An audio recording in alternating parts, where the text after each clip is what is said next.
Welcome to That Was a Hoot, episode 3 of That Was a Hoot. You forgot how intros work. Well, I was like, it's not That Was a Hoot of the IFNZ podcast because we've already established that they're IFNZ Podcast Presents That Was a Hoot.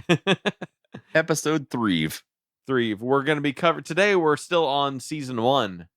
We're going to be covering episodes 4, 5, and 6 of season 1 and segments 1 and 2 of each. Yes, double segment. At some point, we'll get into at least 1 or 2 episodes that only single segments are single segmented episodes. I think we call those specials, quote unquote. Are they really? I don't know if they're necessarily, but I mean that's what you're going to call them right now. They always seem that way to me anyway. It was like a little mini. It's a little mini special, movie. yeah. Mini little 22-minute mini movie. Do it. Mini movie. So episode 4.1. Who's for dinner? Who is it? It's gonna be Rocko. Rocko is, yeah. I mean, you're right. So we start off the episode. Rocko is a very sad boy. Yes, misses his family. He does miss his family. It appears that maybe they're all dead. Pretty sure. What do you? Did they ever cover? This is probably even more like leading in from what we discussed the last episode. This is even more of a reason for us to get like a little mini series or something like that, or a little mini movie or comic that delves into the origin story of Rocko. Yeah. Maybe there's a little sad bit closer toward like the beginning to middle area where we find out how his family tragically died and what leads us to him traveling from Australia to O-Town. Yeah. And that kind of gets us like a little bit of that, because if this is continuity or our canon for it, then all of his family's basically dead, except for Spunky. He's got photos of their gravestones. That's how he remembers them. Instead of photos of them. It's like what's the like old school photos were just like you only took a photo of somebody when they were dead. Yes. That was like the 1800s and stuff. Maybe like first photos were just like they took photos of dead people. Yeah. Or it was tradition to take pictures of people in their like funeral garb as they were dead before they would put them in the coffin and then send them off, kind of a thing. It was the only way they could get them to sit still. Yeah. Everybody's so jittery. You're going to have to hold still because the bulb's going to explode in exactly 47 seconds. No, don't move. Yes. So because Rocco's homesick and lonely, Heifer invites him over for dinner, and we get to meet Heifer's family for the first time. He needs him to give him a ride to his house, which is, I guess, probably the only reason he actually invited him. Was like, well, but I never got the sense that they lived that far away. I don't think they do. I mean, I think it's like literally, it's like a handful of blocks, maybe. At most. I mean, it doesn't seem like it would take a long drive. I mean, maybe he could live across town. I have no idea, really. But even across town, like O-Town doesn't seem that big. No. I feel like the extent of O-Town to us is about the same size as like Carbondale Marion. You think it's that big? Yeah. Huh. I think it seems like it's a very, like it's not city-esque, but I mean, it's got enough city stuff there. Yeah. That's got some kind of city center aspect, and it also has some kind of suburbs to it because I mean, they live in the burbs. Yeah. Both families do. That's a good point. So I mean, it's got to have some kind of sub-segments of different areas and stuff like that too. We see them go to like shitty parts of town in certain episodes too, where they go to like, well, it looks like suburbs, but everything's like banged up and stuff. You even hear like gunshots and shit in the background. Like, this is the west side of town. And then we find out that Heifer's family are the Wolves. Yeah, Heifer Wolf. It's his last name. Is his last name. Spoilers. Sorry. So he's got, hopefully leading into this, if you're listening, you've watched the episodes or have seen them before when you were a kid to know that idea. This is kind of where we're going with things. Right. Exactly. Yeah. But we find that Heifer has a family of wolves. No other cows around. Nope. We find out later why. But I forgot how quirky Heifer's mom is. Like, she's got like a tick or of some sort, or she like when she's got like a weird tick, like a nervous tick. Not that a tick, not like a quirky, Tourette's, but like a tick in that sense. Or she just tenses up in awkward moments, like kind of like the way that they portray her, she's almost very like a stereotypical like Jewish mother in like that kind of a sense. You know what I mean? I gotcha. Like she even kind of has that sweet little accent. You know what I mean? gotcha. Like, what don't you know? Like a northerner type of thing. I like gotcha. they're Because like Northerners and Jewish people are the same. They are in my eyes. If you live in Wisconsin or up, you are Jewish. Apparently, I got a lot of Wisconsin. You got a lot family. of Jewish relatives. You didn't know. They hide the yarmulke as well when you're not around. So that he's here. Hide the menorah. But they let's see. They tell the family. Shaad, do you want some pancakes for breakfast? So they're nervous about because it's Heifer and he's got a brother and sister. Yes. Though I can't remember their name. I think they come up later. And so much teenage angst. And then mom and dad and then grandpa's there. The grandpa's a shitty guy. Yeah, he's your average racist old white. He is the racist guy.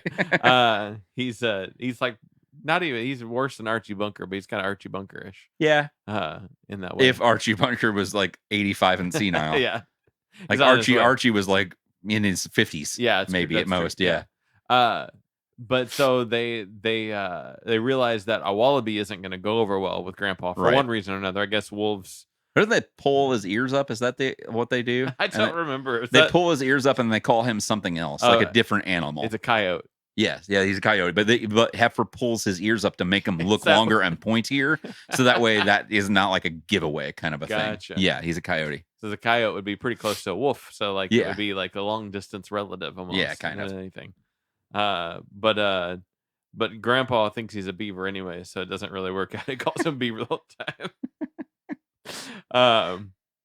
Let's see. I like when Rocko goes to the bathroom. He has to go to the bathroom. Yeah, and he's like, "Can I go?" And they tell him like what door or whatever to go down. It's like he opens up all the random doors. It's very like Scooby-Doo esque, and like you open up the different doors and find different shit. It's like the Red Riding Hoods. Well, like a whole room of like quiet little girls, and he's just like, "Oh, sorry, wrong room." And then pigs or something. Yeah, like 3 little pigs. Yeah, yeah. Like they've been holding all their stuff.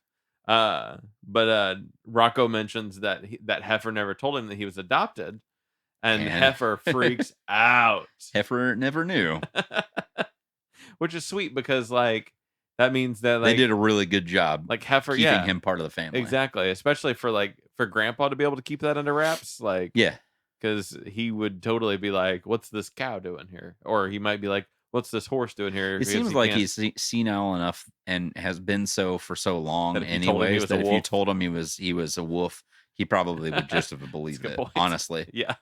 Yeah. I mean, it's that their sniffers aren't exactly on point. And then so Heifer runs away from home. Yes. And goes and eats French fries at a diner. Mm-hmm. And he's trying to deal with the fact that he's adopted. And then so the family, everybody goes looking for him. I like that they go to the butcher slab to ID a body. Yeah. I thought that was just awesome. trying to find whichever hanging meat is potentially him. Yes. But they're ID'd. Yes. They have tags on them like names of other people. So it's like clearly like we've slaughtered other heifers and like kind of people. Yeah. Other steers, and they have names, and this is them. Well, that goes into that whole like, when do you decide that an animal is an animal, and when do you decide that an animal is we talked about before, like the choky chicken. They hire the chicken lady, and she's like of the ilk, like, I'm going to work here, but then she ends up coming out as a piece of processed meat that has her name tag on it and says, "This is Wendy," whatever. And then later on in that exact same episode, they're eating fried chicken from the choky chicken. You're just like, are they eating the chick that Heifer was friends with that is excited about getting interviewed? Yes. Yeah, so this same scenario is like we've got the butcher and there's dead cows, and there's not really a big difference between the two. When they eat at the dinner table, I forgot about mentioning this. Yeah, it's gross because like they're chewing on the meat, and you could see the drippings of the meat coming out of the sides of their mouth because they're wolves and they're eating like wolves. They're a little bit slightly ravenous, but whenever they're chewing on the meat and stuff like that, it like dribbles out of their mouths and you see like the chewed, like somebody chewed up burger and stuff, and you see that kind of hanging on the side of their mouths and stuff, and it's just dripping out, and it's just real gross to me. It's not very ASMR whenever you hear it and see it. Yeah, they're it's kind of like a heifer, like you get where a heifer gets his eating habits for when he's eating his kelpies or whatever 100%. They are, for sure. And then heifer continues to go on an eating spree, And then he talks to his dad. In the clouds. Oh, that's right. I was like, why did I put this in quotes? Yeah. He talks to his dad and it's his mom or his new mom or whatever, because that's right. It's like the weird, like the mom and dad got a divorce and this is his new mom. And he's like, Mom, and he's like, no, your mom's a car seat in Illinois. Yeah. But they're all like dead too. Yeah. Up there. So something tragic happened to his family as well, you come to find out. Just like Rocko's. Yeah. They're both kind of orphaned in a way, orphaned, I guess. Yeah, I guess Rocko's technically orphaned, I guess, in a sense, and moved to the Americas to find a new life. Right. Whereas Heifer was adopted orphaned and adopted by a family of ravenous wolves that chose not to eat him. Yeah, exactly. And then so are udder warmers a real thing? No. Okay. I did look this up. Oh, you did? Okay. I did, yes. Because I preemptively looked at the notes going into this episode. Looked into my questions. Not all of them, because I don't remember all of them, but I did distinctly remember looking this up to kind of find out if it is actually a real thing, and it's not, which is surprising to me. Not that necessarily like you would need to keep people like their milk cold. You know, you would need to keep. I'm not thinking like the udder is going like some person's tits gonna freeze. You know, if it's just hanging out here, kind of a thing. Yeah. I mean, I'm assuming it's just designed for all terrain. All terrain udder warmer. But you know, I was just like surprised. You know, I was like, I wonder if it's like a human hand has to have a glove to keep it warm, you know, and insulated to a certain extent. I mean, technically, you don't have to have a glove, but right? Yeah, I guess it's just kind of like that. Yeah, absolutely.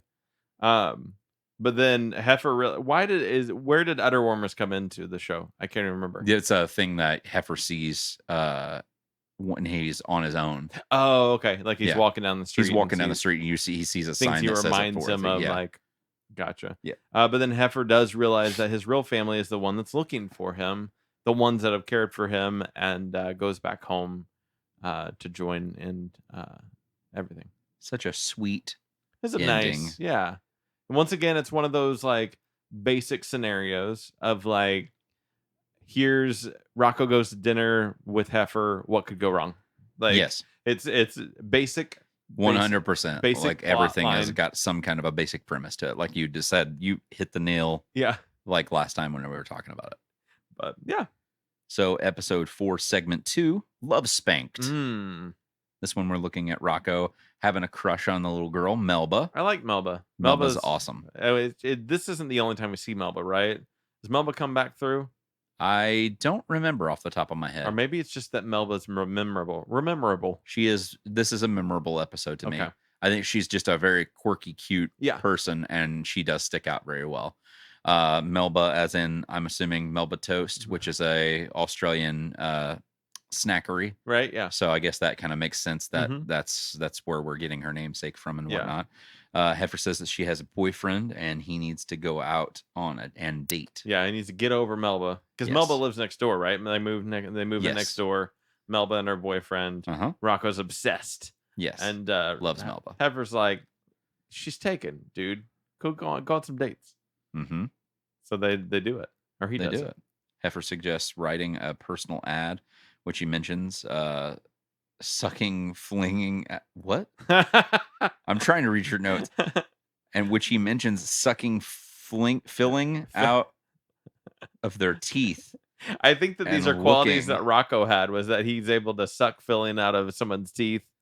And really? I think so. I don't remember that part. And he's looking for someone with a big hairy chest. Is this what Heifer's typing? This is the ad, like what he wants. Is it Heifer and Filbert that are typing it together? I don't remember. I just remember that Heifer was writing a personal ad for Rocko. I feel like Heifer and Filbert are doing it together, and they're kind of like laughing about it while they're doing it, though, too. Could be. I'm pretty sure. But they get a lot of response from the ad. Yeah, and it's real popular. Rocko definitely has some big hairy chests that he can look forward to. So a lot of bad dates, but he's stuck on Melba. Yeah. He gets I'm wanting to say, I guess for some reason I thought Lady Hippo shows up, but maybe not. No, not in this. She's not one of the options. But everything doesn't go right, so Heifer gets him on a dating show, not unlike the dating game. That's right, called Love Seat. Love Seat, like a hot seat type thing. And you're right. I do. This is very memorable because I remember the Love Seat situation.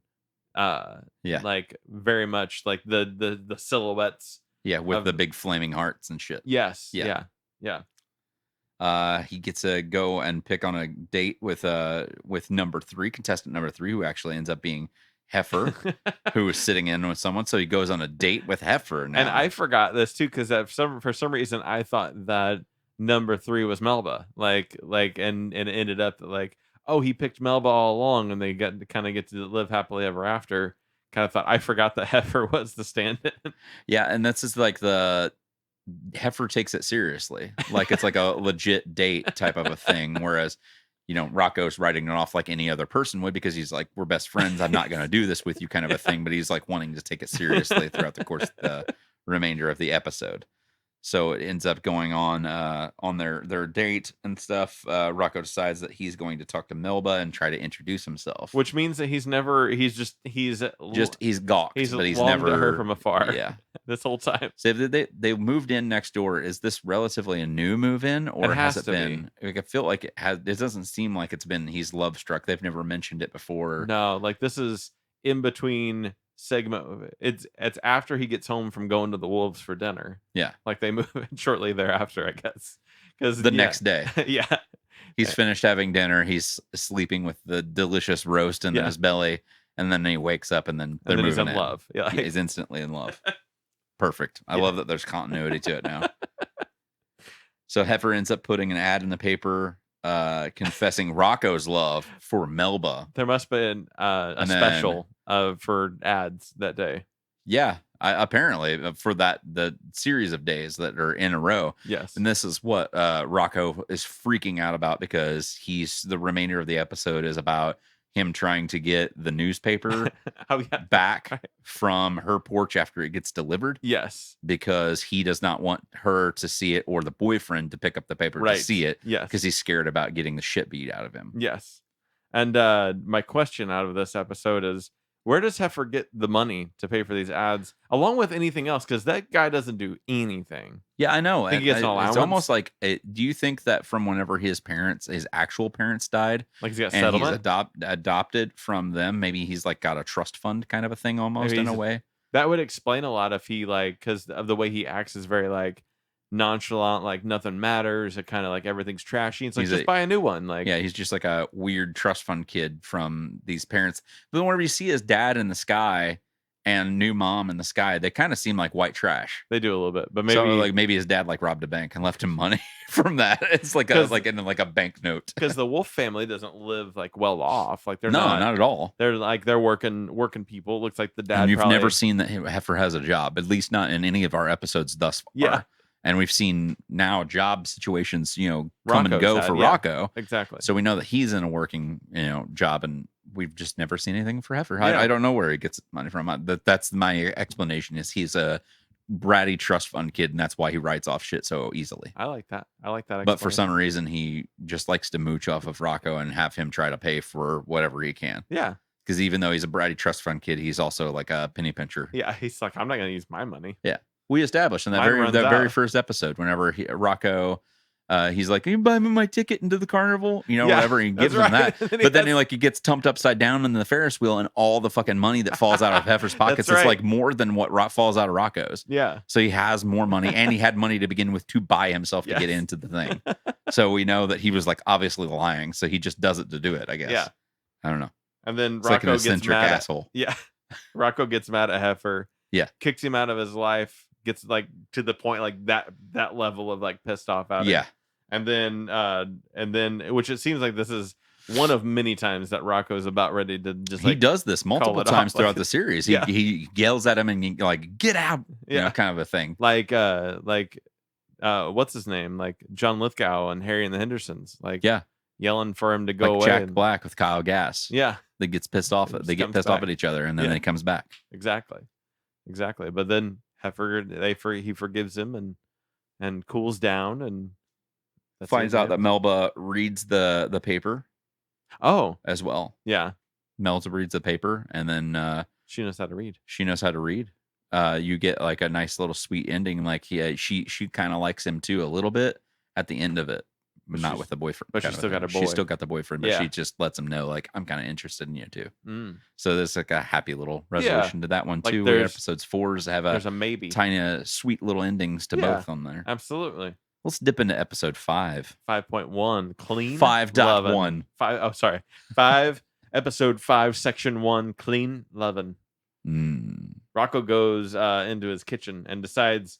Once again, this is one of those basic episodes, basic ideas where this one is one of those episodes I feel like that sticks out in my head whenever I think about Rocko. Too. A lot of weird times. One. Yeah. He decides he's gonna tidy up and he's gonna mop the floor because it's real funky in there. But because I think he walks in and like his feet stick to the floor to the point where like the tiles are coming up. Yeah, because he walks and they're still stuck to his tiles whenever he walks in. He's just like, it's time to do a little bit of house cleaning, Spunky. Which is like his MO is he has to wait until that gets completely disgusting. Bad as it possibly can. Same thing with Suckomatic. Yes. Sucking up the floors, and it's like a 2-foot layer of green gunk off of the small shag carpet he has below it. It's like he's forgotten how to clean, and he's like, oh man, cleaning. I forgot about that. Yeah. And then Spunky gets the idea while he's mopping that Rocko is dancing with this mop, and Spunky sees this mop as this luscious, lovely thing with long flowing hair or whatever, and falls in love with it. Spunky's in love with a mop, and that's I guess it's kind of like the inside of like a dog's mind, anyways. You know what I mean? Like whenever you see like because any object can be a can thing. Be something. Yeah, it's a thing. You know what I mean? Like to something to play with could be something that's like a thing all of a sudden. You know what I mean? Like not necessarily like I'm falling in love with it like he does with the mop and to this extent, but like he's brushing, he's brooming the floor, he's sweeping and stuff like that. And then, I'm going to try and bite it, because it's just another thing to play with. The vacuum cleaner scary. Or, stuff the like mic that. stand is a human. Some kind of inanimate object turns into something that is to them adamant. And to him, this long flowing blonde hair of the mop that he sees whenever it's like, very, I don't know what would you call that? Farrah Fawcett. Yeah, that's a good one. Like the wet hair, kind of Baywatch in a way. Yeah. Bo Derek. Is that a man? No, Bo Derek's a woman. I don't know who Bo Derek is. Bo Derek was Tommy Boy's stepmom. Oh, okay. I mean, she was a lot of other things, but that's one that sticks out in the head. Yeah, I get you. I got you. She was a hottie in the 80s. So then there's this imagery that Spunky has of like, I guess, sexy time for him. Oh, the train going through the tunnel. Yeah, I forget. This is all just innuendo to everything. Yeah, the train going through the tunnel. You put the butter spreading on the bread. There's multiple other things. There's a volcano erupting. That's right. Just like any kind of euphemism for sex or coming or any kind of thing that you could think of, all put into a child's show. They go hard on it. Yeah. That's pretty good. I totally forgot about that. Yeah. I did too. I was reading the notes and I was like, wait, what? Butter. And then Rocko wakes up looking for Spunky and finds that they're in the closet, laying together like they just had a session. You hear when he's walking to the closet, you hear kissy noises. You hear like that, like he's like making out with the thing, and he's got water dripping from the mop from his face, and it's not just like drool, it's just like dripping off. Yes. Yeah. So Rocco's like, cut it out, and like locks the door and kicks Spunky out. It's like, that's a mop, leave it alone kind of thing.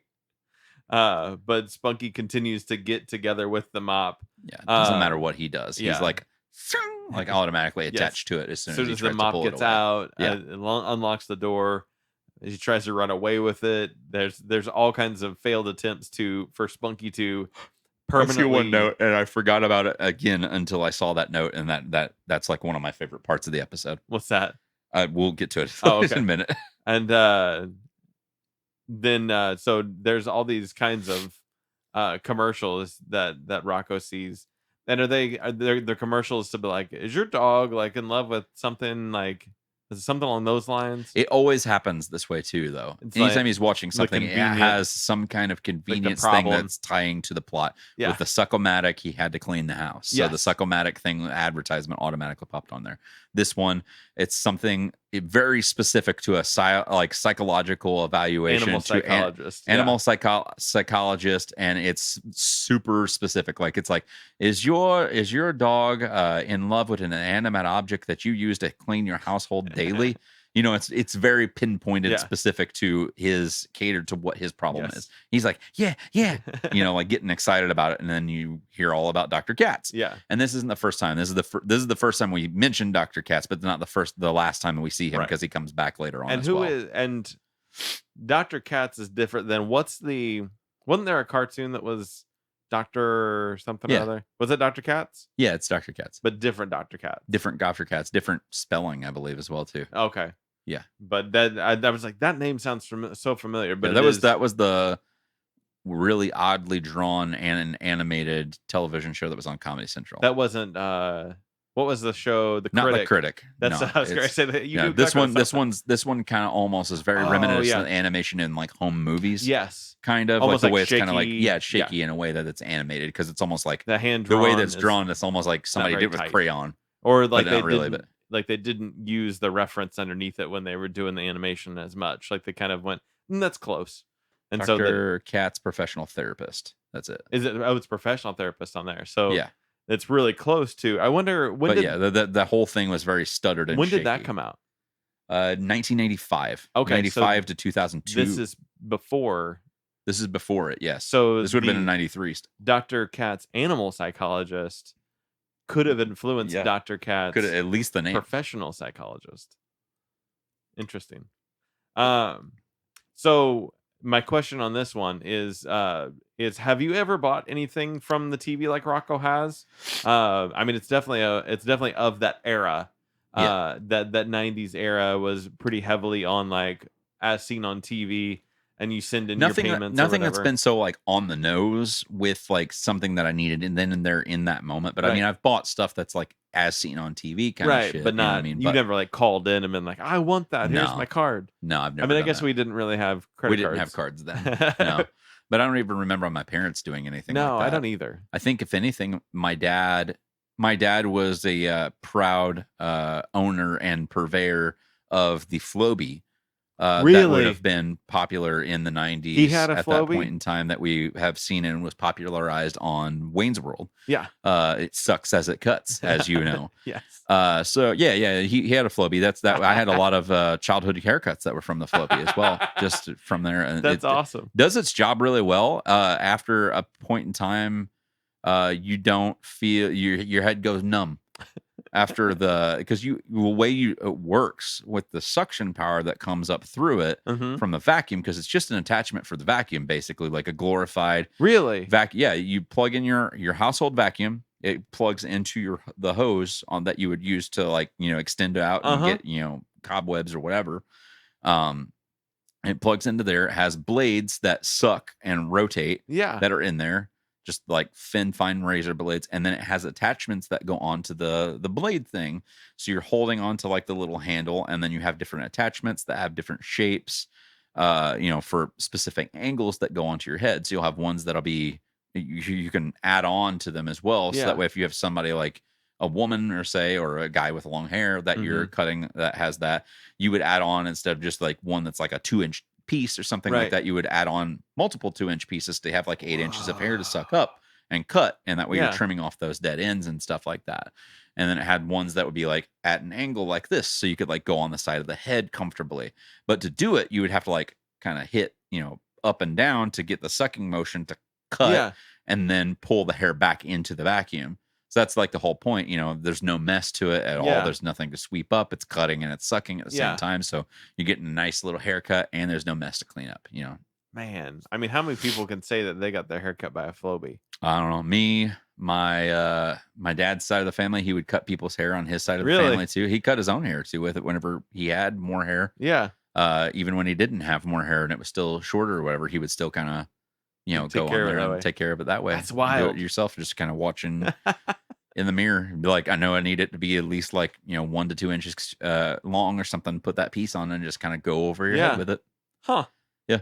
Wow. So I guess that would have been like that earliest instant of that kind of a Buying thing that off he the would buy it TV. off of the TV, because I remember him getting it that way. But that's really the only thing in my head that sticks out to me that we had that was like that. There are a lot of things that you kind of get the I wants on. You're like, oh, I want that so bad. But like, I feel like there's those they advertised them starting in like the 90s, but now they're still popular. You see them at like fairs or little shows, like even like flea markets and shit. yeah, People will set up stands of like those rags.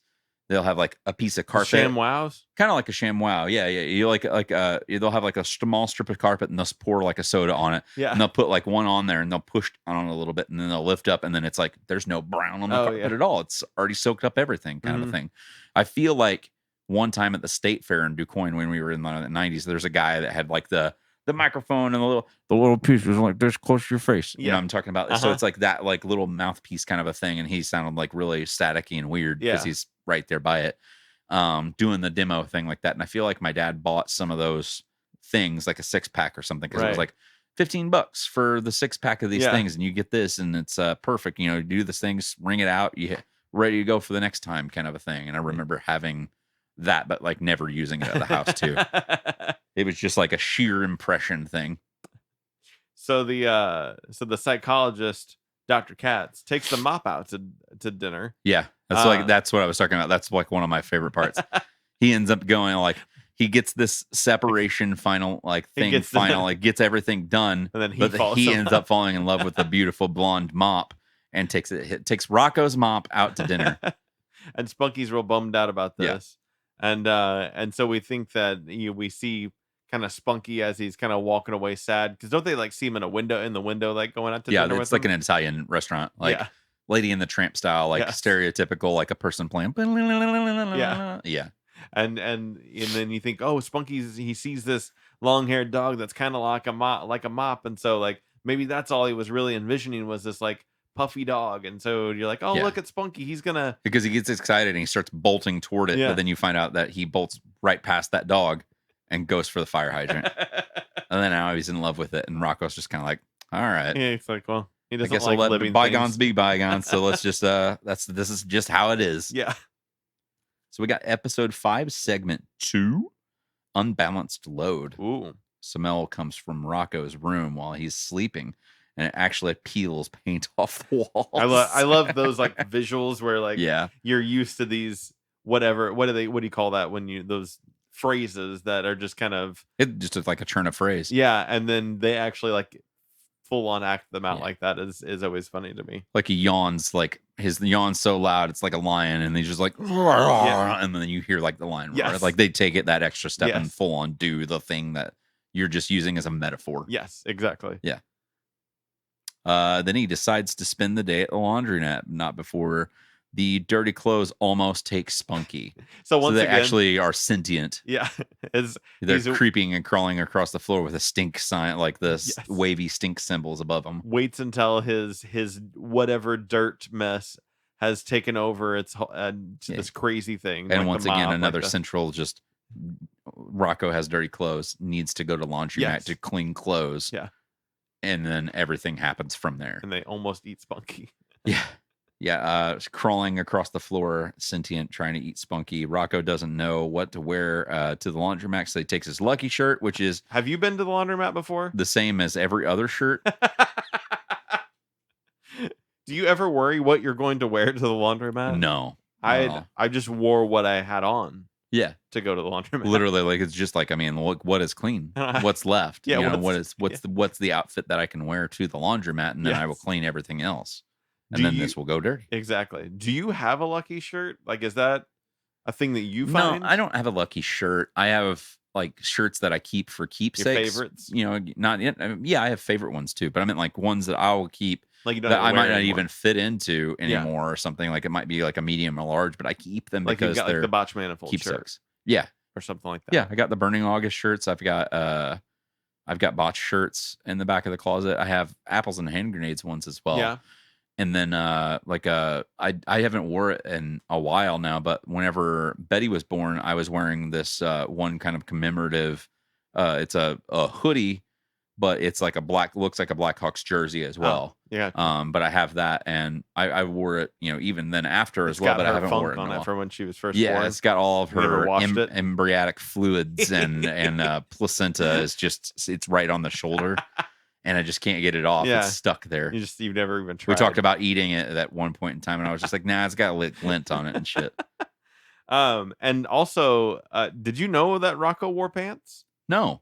And like this is like one of the few times that you see that Rocko does have bottoms on. Yeah, there's episodes too whenever he like wakes up from bed and shit like that, and you'll see that he has boxers. Yeah. But some of the boxers in the episodes they're either like generic white, like white, or they look like the same pattern as his shirt. Yeah. And like when he went to the beach a few episodes ago, yeah, his trunks wore the same pattern. Yeah. And I wonder if those were even trunks, or were they just his normal shorts that he wears? He explains why this shirt's his lucky shirt, isn't he? I don't remember. I don't remember it in the episode because there's a reason why this shirt is a lucky shirt, why it's a keepsake to him. And that's why he calls it that. But I forget what the premise says. I feel like it has something to do that's like he wore that shirt when he went to like his first baseball game. He got his first kiss. Like all this stuff happened all of his firsts and like really important shit happened when he was wearing the shirt. So that's why he doesn't like to keep it out, and it's always just kind of like in the back, and he has to wear it because there's nothing else clean. Yeah, he's dirtied up all of his other clothes. So one of the washers Rocko goes to use on the run. What? One of the washers Rocko uses goes on the run unplugged, and he chases it down while trying to keep his lucky shirt from being damaged. Yes. So now the washers are also sentient. Yeah. They're doing their thing. And that's when you get a nice breaking the fourth wall. Staring straight deadpan into the camera. And laundry day is a very dangerous day. Yep. Addressing it clearly to the audience, references to Static Clean, which is also eventually the name of the movie. I saw that and I heard that and I was like, oh, like it's in there. I wonder, like, you obviously wouldn't have paid attention to it all when you first watch it because the Static Clean doesn't he turn into like a puffball?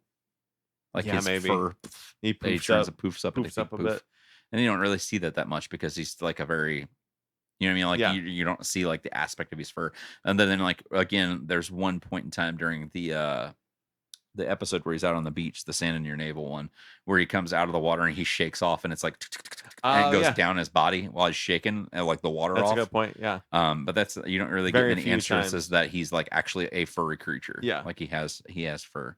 You get a lady hippo makes an appearance with the bra stuck to his face because he has a static cling, and he has a static cling. But he says one of my favorite lines that I remember still to this day throughout the episodes, and it's something that I still say anytime I see a bra. I don't know why. It is must remove cups.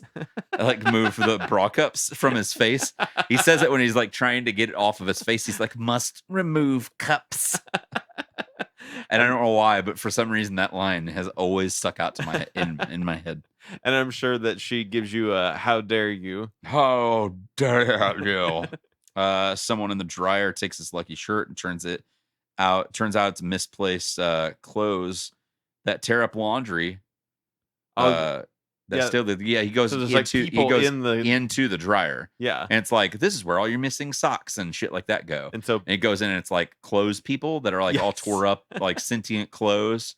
Kind of like what they did with the episode with the throw up. Yeah. Oh yeah. With the throw up. Like threw up and it was like the cheese, like the weird gross cheese and all of the oranges and shit like that. And they did the 7 steps. Exactly. Or the 12 steps. Yeah. Yeah. Yeah, it's kind of along those lines, but I like that kind of trope of that's where your clothes go. But we're supposed to know, and I don't see it in your notes, but we're supposed to know he knows about the Sock brothers that have the knives. Because he like calls them out and he says their name in the episode. Oh, really? Like we should all know who these people are. But they've never been introduced before. They've never been like, this is the only time typical. You ever see them too. And he's just like Socko twins or something like this. There's like one that's like a red sock, like a red striped tube sock, and one that's blue. And they've got like different cuts on them and shit. And they're holding knives trying to cut up other shit. And he says their name out loud like you're supposed to know who they are, but we have no idea who they are. That's so weird. Yeah, I know. It's but it's pretty typical, I guess, for them to just automatically be like, here's character. We're not gonna say who they are. It's like everything in Rocko is fair game for that kind of shit. That's of the ilk, but at the same time, in the back of your head, you're just kind of like, who? But that's his modern life. The same shit with the Chameleon Brothers. You don't get an appropriate introduction to those guys. You see them multiple times until you get to that coffee house episode. Yeah. When they full on give you like more of a backstory of where they came from and shit like that. And then you find out that backstory is like ultimately fake. So you really still don't know who they are.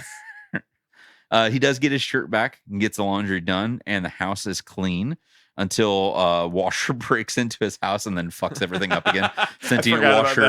Sentient Washer still jumping down the road, but busts through his door and then out the back door. Yes. And then you have a question for me, I believe, for this episode as well. We already did it. We did that question already. So next segment, next episode. I'm bad at this. All of it. When next episode and next segment. Yep. It's episode 6, segment 1. Leapfrogs. I feel like we're like doing book chapters. It is chapter 2, like chapter 6, segment 1. They're Bible verses. Yes, even. So this is about the frogs that are in our life and in Rocko's Modern Life. So next door neighbors. Yes, salmon bushes. That's right. Whole salmon bushes. We find out that Mrs. Bighead, who we've met before, yes, is a big old romantic. She's 100%. She's a big old sweetheart. She loves being loved. She loves being loved, and Ed has like, he loves her back. And there's so many different segments and different points and times where you eventually see him be that way, but he is very much like stereotypical sitcom. They're like the Bundys, right? I mean, yes, like in that Peggy's sense. very affectionate, and 100% Al is like grumpy. She is the horniest mom of all, kind of a thing. But then Al is just very gruff and kind of writes it off. Yes, and then there are certain points and times where they have their lovey segments, and then Al gets kind of horny back with her, and she's like, "Oh, it's gonna happen," kind of a thing. Very of that ilk, right. Yes, very much so. So, so there's they're laying in bed, I think, and a cupid, but a pig-shaped cupid, has some arrows, and he feels like he needs to help him spice up a little bit, so he starts shooting Ed with arrows, which Ed has no kind of feeling for. Multiple arrows at all. There's like he's loaded with them. Yeah, his entire butt, leg, back, everything, like back of his head is just like all up there to the point where the cupid runs out of arrows in his quiver. He doesn't have anything left. And so we kind of get a sense of that's kind of the vibe. So they go downstairs. Miss Bighead opens the fridge, and here's my question for this episode, at least the first one. Why is there a moose holding a coffee in the fridge? Yeah, I don't understand what that is meant to be a reference to, other than just being weird. You know what I mean? Like, in the back of my head, I was trying to think of like when I saw this question and I thought back to it, and I was just like, I don't know if it just only makes sense being weird. There's no coffee company or anything like that would be kind of like played or referenced to. Like, there's no Folgers thing. No Folgers commercial that has any kind of a weird moose or somewhere in there or whatever. There's just nothing to it other than they were just like, what animal do we want to throw in here? Just randomly hanging out. And there's only so many moose references in pop culture. There's Bullwinkle. Yeah. And there's the Wally World moose. Right. Is that it? Like, oh, that's the only two I can think of now that you've mentioned it. I mean, as far as I know, that's all I got. So yeah, it's very, very odd. But so Mrs. Bighead is wanting some attention from her man, and I love that autocorrect got me on honey. She's a bit honey. But so she sees Rocko, and she's like, ooh, there's a man right there. Yeah. He's just man all over the place. He's a foreign exchange man. And so she asks if he'll do some work for her. So far we really haven't seen Rocko do much work. But he is willing to turn down the money. He's like, I'm good. Like, yeah. Does he work? Does he still work at comic book shop? I guess we can assume. A lot of comics. You see it eventually down the road in other episodes. They bring it back up again. When we talked about work, like, we can assume that he still has I feel like that job. There's an episode at some point in time where he's reading a comic in the shop while he's working about Really, Really Big Man. Oh, okay. And he's in that episode. Like, that episode's centered around that character. I was like, we spend a lot of time in the comic book shops later on at some point in time. Yeah. So let's see. So he turns down the work. He's not really interested in it. But Mrs. Bighead's eyes get stuck in the VCR while he's over there. I guess I can't remember. She's looking for, she's trying to figure out what's wrong with the VCR. She's going to go through all kinds of different stuff because she's trying to they go through different motions. I don't remember which ones we go through. There's one where she's outside and she asks him to lube up her back. Yeah. And the back lube that he grabs is the wrong thing, and it attracts a bunch of like bees, and they stab her back and she gets like swollen and shit. Okay.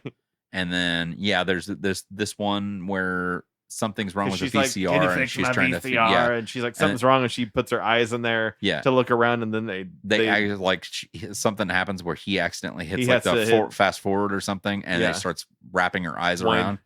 And then which is just horrible imagery, just thinking about it. Just like your eyeballs with like the stalks behind them, like the whole nerve endings and stuff getting wrapped around there, and then just going, you know what I mean? Like screaming about it and shit. That's just horrible. So she's like, then it reverses it, and like the eyeballs are like just hanging on the floor, hanging out, just kind of loose. She kind of like builds up this like honey-do list, like, oh, and can you get that spider that's in the bathroom? And he goes in, it's a full-grown like full-size spider, like, bigger than him, sitting on the toilet. Yeah. That one's probably my favorite. It always reminds me of Beetlejuice. Yeah, Beetlejuice. When you see the beetle and he's like she's trying to get her to say beetle, and it turns over and he goes, "How's it going?" Yeah. And it just has Beetlejuice's voice. Yes. And then let's see. So then she makes some lemonade. And that's probably where you're talking about when they're outside and everything. So she makes him lemonade, and she tries to use Spanish fly, and it sprinkles actual like Spanish flies in there, which I don't think would probably go over well today. They probably wouldn't do that kind of stereotypical. No, there's a lot of stuff that we'll find it going down the road of this, and probably stuff that we might have missed even. Oh yeah, not paying attention to, or just not even mentioning or whatever, that it is very much that type of a thing. And also she's trying to drug him into and kind of seducing, so that's because they portray these Hispanic people as a very rapey people, kind of seemingly. Yes. Whenever you see them, like they're not just, it's not just Spanish flies, but they're Spanish flies and they're also romantic. Yes. Yes. Like Pepe Le Pew style, like, but obviously he's French. He is. And then she asks him to zip her up, and then I can't even remember why, but somehow when she zips up her dress, like something doesn't go right, and she ends up naked. Yeah, in it. But she does the like kind of like laughs about it. Yeah, like she planned the whole thing. Would you fall for Mrs. Big Head's seductive ways? No. If you're a young wallaby. Looking for love. Let's look at this in the circumstances of we're actually just humans, and it's a human thing. So you and I are close to the same age. Yeah, we'll say Mrs. Bighead is probably maybe 20 years Rocco's senior. Okay, maybe so like mid-50s. We'll say Rocco's close to 30 as well. Yeah. And so we'll say she's like 50, 55, something like that. If you found a 55-year-old woman that was a neighbor of yours, we'll say, for example, and she needed some, the man was gone or something, needed some favors to help around the house, and asked you for help with something of that same instance, and then zipper broke and the whole thing just kind of fell, and she was kind of putting on some moves towards you, would you bang? Yes. You would? Yeah. Yeah. Do you have a hot neighbor? No. Am I invited? No, hasn't happened yet, but there's still hope. That I'm invited? There's always hope that you're invited. All of the above. Would you have sex with somebody and then I'm also there? Potentially. Like we're doing it together, or I'm just there cheering you on? This should have been in a regular episode, but I mean, we might as well just go ahead and talk about it now. I think there's always a right time. A-frame. A-frame. Yeah. I don't understand. Oh, I understand. You make an A. There's always the female. There's always the potential for a right time, I think, in those situations. Wow. So caught in the most inopportune time. Yes. So Rocko denies Mrs. Bighead's advances. Yes. So she decides, well, you did all this work for me. I'm going to pay you. She's been robed since she did lose her clothes. Yeah. And she starts getting kind of cry, teary-eyed, and run upstairs. Yeah. And so she goes to hand Rocko the money for the work he did as Mr. Bighead walks in. And then instead of Mr. Bighead getting mad that there's a potential of some sort of maybe favors exchanged for money of the sexual sort, he apologizes to Rocko for Mrs. Bighead being in a robe and that he had to look at that and experience that. And he's like, I'm sorry. And which does make Mrs. Bighead very upset. She's like, my husband he's like disgusted by me. I know. And it's really cool because Rocko actually takes a stand, which is one of the very few times that he does it. Yeah. But he's like completely morally right in this sense. Mm-hmm. You know, like he's like saying, like yelling at Mr. Bighead, saying like, hey, look at the catch that you have here. She is a beautiful woman. Yeah. She loves you. Lady. And she loves you more than anything and just wants to be with you, kind of a thing, and like stands up to him like wholeheartedly. Exactly. Like one of the few moments that you get this kind of a Rocko in the episode, in any episode. He kind of has enough. He gets up to here with it and just and I love it. And it's kind of this like weird awkward is that when Rocko refers to the two of them, presumably he's an adult in enough that he could call them by their names. Yes. But continues he 100% is to call them Mr. and Mrs. Bighead. I think like they could give him this like awkward, timid, foreign kind of person type thing. Like they're just like, oh, that's just his quirky Australianness. You know, he doesn't feel appropriate saying Ed. Yeah. You know, or anything like that. Respectful for his elders. 100%. Probably. Yeah. Yeah. But like, so in that, the way that comes across, she's a good Mrs. Bighead.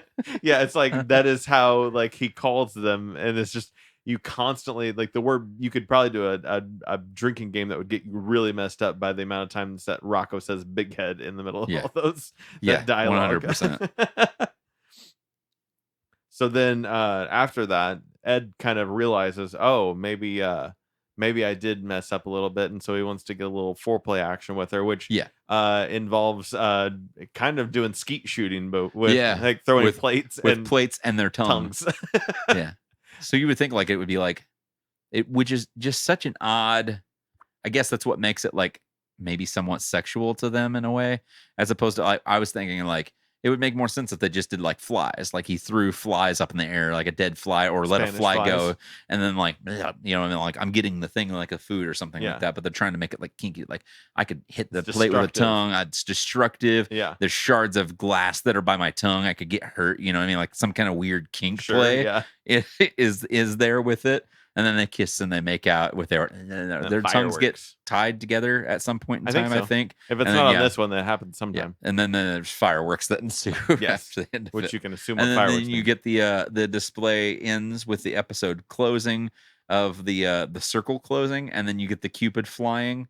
Oh yeah. And then he gets caught in the circle, breaking the fourth wall there with his actual bare ass cheek, kind of mooning the car, and then he pops through, and then the circle goes and closes the rest of the way. Yes.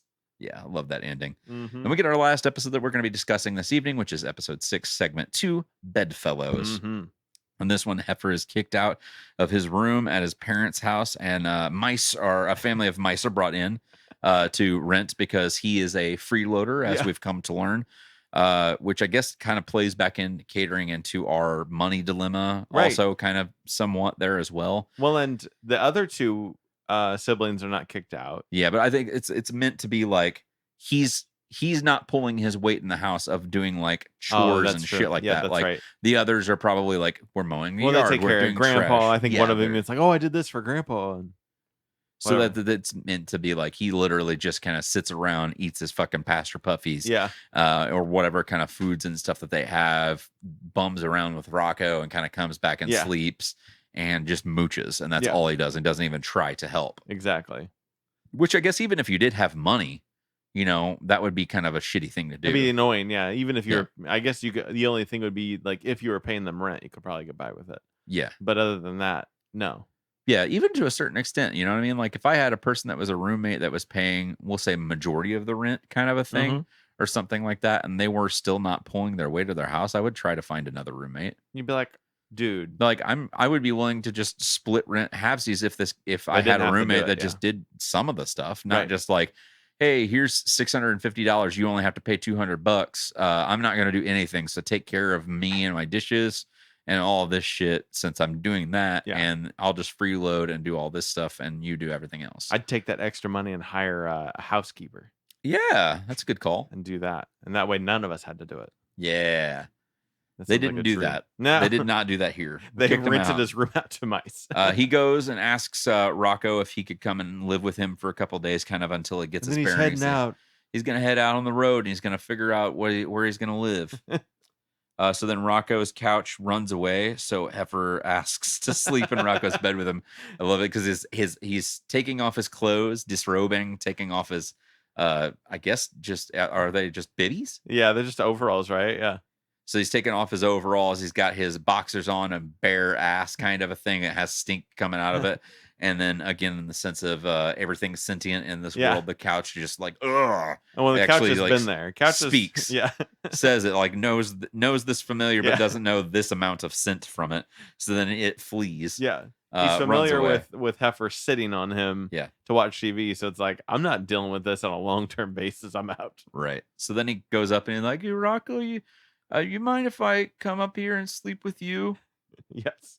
So then we get Rocko. I accidentally closed out the note. Oh no. While they are sleeping together, I guess that it's sleeping together. Heifer's got a snore that's so loud that everyone in the neighborhood is having trouble sleeping from it, including the big heads. Yes. Like they even yell at Rocco's window to shut him up from their windows. So he's making his way into. It's fine. It's hard to believe that Heifer's never slept over at Rocco's house.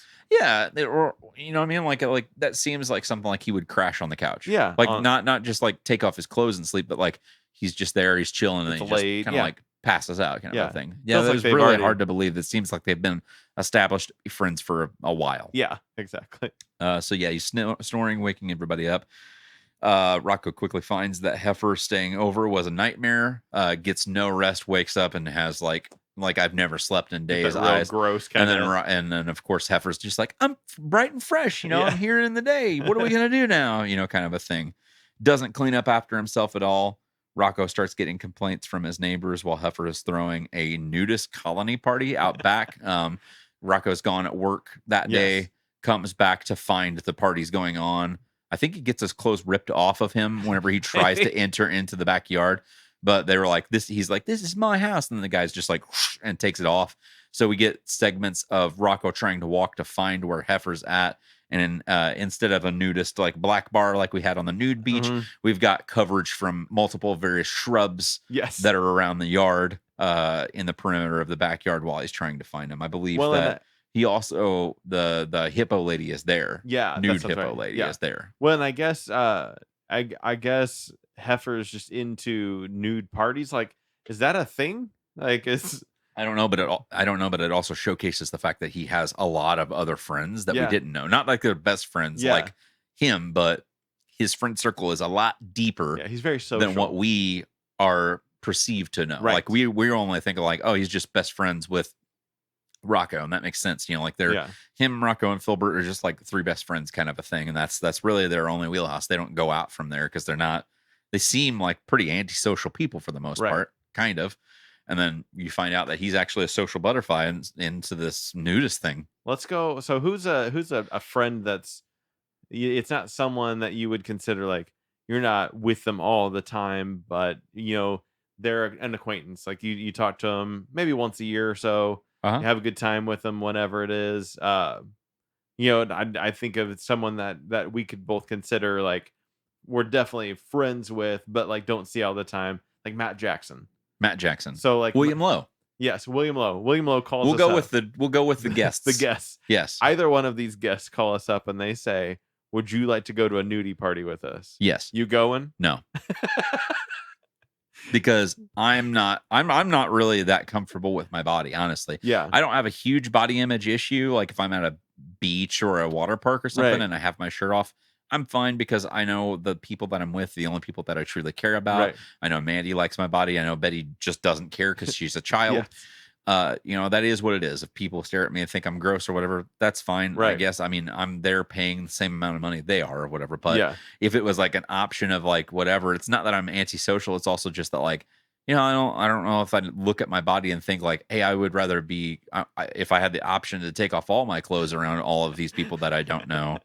That seems like a good idea. I probably wouldn't. I think I would try it. You would? I do once. Which one would you go with? Either. Yeah, I mean, so if Matt Jackson messaged you on Facebook or something out of the blue and was like, hey man, I've got this nudist party that we've got going on. It would be really cool if you came and played some songs for us and then hung out. You know what I mean? Like that's your in kind of a thing. Yeah. And he was like, wink, wink, nudge, nudge. That would be amazing. Yeah. If I got to play music at a nudist party with your junk covered up like Jenny from Forrest Gump. Yes. That's exactly what I was thinking. I don't normally play my guitar that low, but I would just for the fun of it. Yeah. For that. Yeah. That'd be funny. That'd be really cool. What about Will? How would you get your in with the Will? You think it would be the music thing too, or do you think it'd be like? I mean, either way, Will would be an interesting one since I don't. What if really Will know... was like, I want you to try and come over. I'm gonna have some cream of some young guy, and I think you would like a taste. Like I don't know. I've met Will the one time. Here and not here, but at my house, the old house. Yeah, and so I don't know anybody in his circle. Like Matt, I know that I would probably. Oh, I'll be there. Like there, we went to school together, and he still hangs out with a lot of people that like we went to school together with. Not a lot, but I know like. No, I don't think he does at all. Like anymore. is Tony is still around. Burke. Yeah, Tony is. And there's a couple other names that probably are familiar. Yeah. But like other than that, not a lot of people. But there would be some like other people that'd be like, oh, that's that guy. I would think like I don't know why, but for me.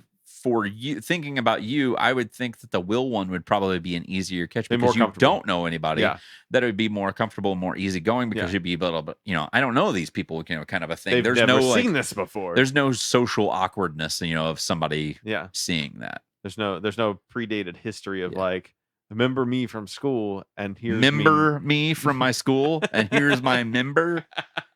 Yes, exactly.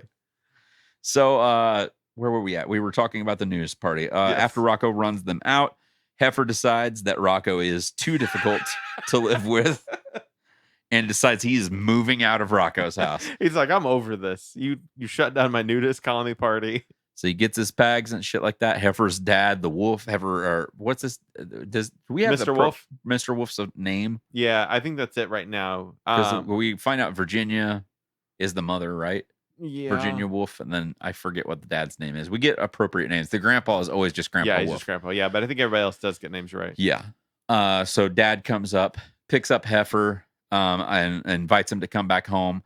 I even believe that after that is said and done, too, that Heifer, as they're about ready to drive off, is just like, hey, we should hang out later, to Rocko before they bolt off after he's telling him that he's fed up with this shit.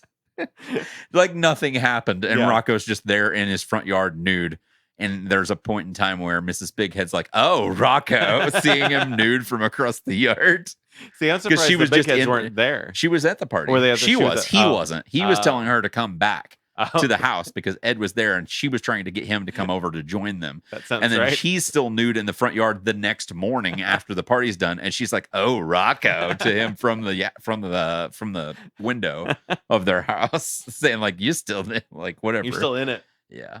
And then your question posed, do nudist colonies have just random parties like that, naked parties? Would you go? Is that what you basically were asking? Yeah, me but I've never, I definitely have never known of anybody. I mean, there was a nudist beach in DuQuoin, the outskirts of DuQuoin. There is still. No, not really. Okay. But not at least the one that I'm aware of isn't active anymore. So that's the only scenario I know. I don't locally. know of any other nudist beach. I've never even, or just is beach the only just time? A general way. Like at multiple beaches that I've been to, even including like Atlantic Ocean beaches and shit. I've never seen on any kind of a page or something like, hey, this one's like optional clothing, or anything like that. I've never seen anything like that before.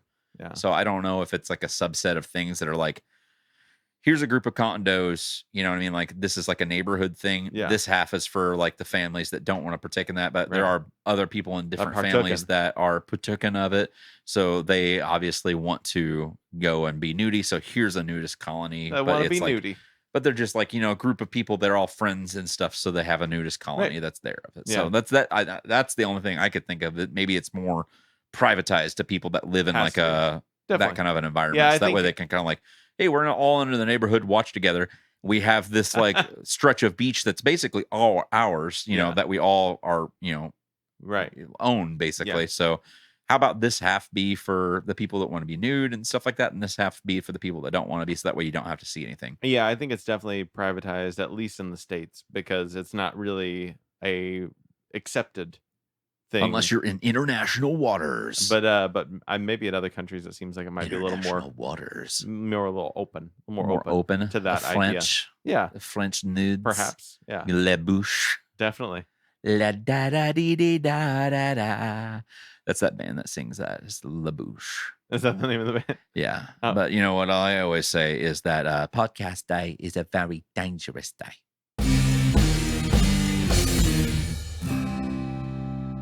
This has been an IFNZ production. Yeah.